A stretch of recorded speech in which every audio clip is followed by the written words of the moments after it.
Dear viewers, supreme কোর্টের গত 5ই ফেব্রুয়ারি DA সংক্রান্ত অর্ডার অনুযায়ী পশ্চিমবঙ্গ রাজ্যের সমস্ত কর্মীদের এক কিস্তি ডিএ এরিয়ারের টাকা 31শে মার্চের মধ্যে দিয়ে দেওয়ার কথা থাকলেও পশ্চিমবঙ্গের একাংশ কর্মী অর্থাৎ রাজ্য সরকারি কর্মচারী এবং পেনশনার, ফ্যামিলি পেনশনার তারাই কেবলমাত্র এক কিস্তির টাকা পেয়েছেন। কিন্তু যারা সরকারি সাহায্য প্রাপ্ত কর্মী তারা এই এক কিস্তি টাকা কবে পাবেন সে সংক্রান্ত কোনো নির্দেশিকা বা কোনো সঠিক ডেট ঘোষণা হয়নি। তবে প্রক্রিয়া চলছে এবং তা সময়ে সময়ে আমরা কিন্তু খবর পাচ্ছি।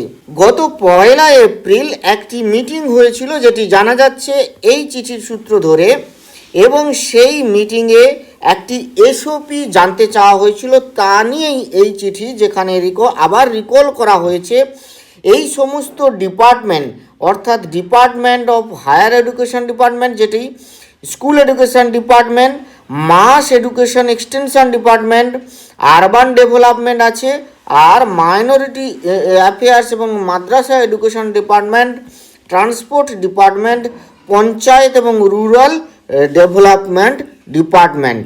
তাহলে এই সমস্ত ডিপার্টমেন্টের যত কর্মী আছেন তাদের ক্ষেত্রে তাদের জানার বিষয় যেটি হলো, খুব শীঘ্রই এই ডিএ এরিয়ার সংক্রান্ত কোনো একটি নোটিফিকেশান, মানে আপনারা হয়তো একটা এসওপি দেখতে পেতে পারেন, কারণ এসওপি এই সমস্ত দপ্তর থেকে জানতে চেয়েছে ফিনান্স ডিপার্টমেন্ট এসওপি, তাদের এই এসওপি স্ট্যান্ডার্ড অপারেটিং প্রসিডিওর, কিভাবে ডিএ এরিয়ারটা দেওয়া হবে, কত তারিখ থেকে কোন কোন কিস্তিতে, এইরকম টোটাল মডালিটিসটা এসওপিটা তারা জানতে চেয়েছেন ফিনান্স ডিপার্টমেন্ট।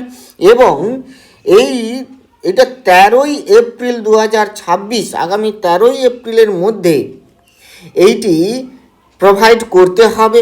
তাহলে এই সমস্ত সরকারি সাহায্যপ্রাপ্ত কর্মী বা এডেড কর্মীরা তারা কবে কি এই এরিয়ারের টাকা, এক কিস্তি টাকা অন্তত সেটুকুও কবে পাবেন সেইটুকু অন্তত হয়তো জানতে পারবেন।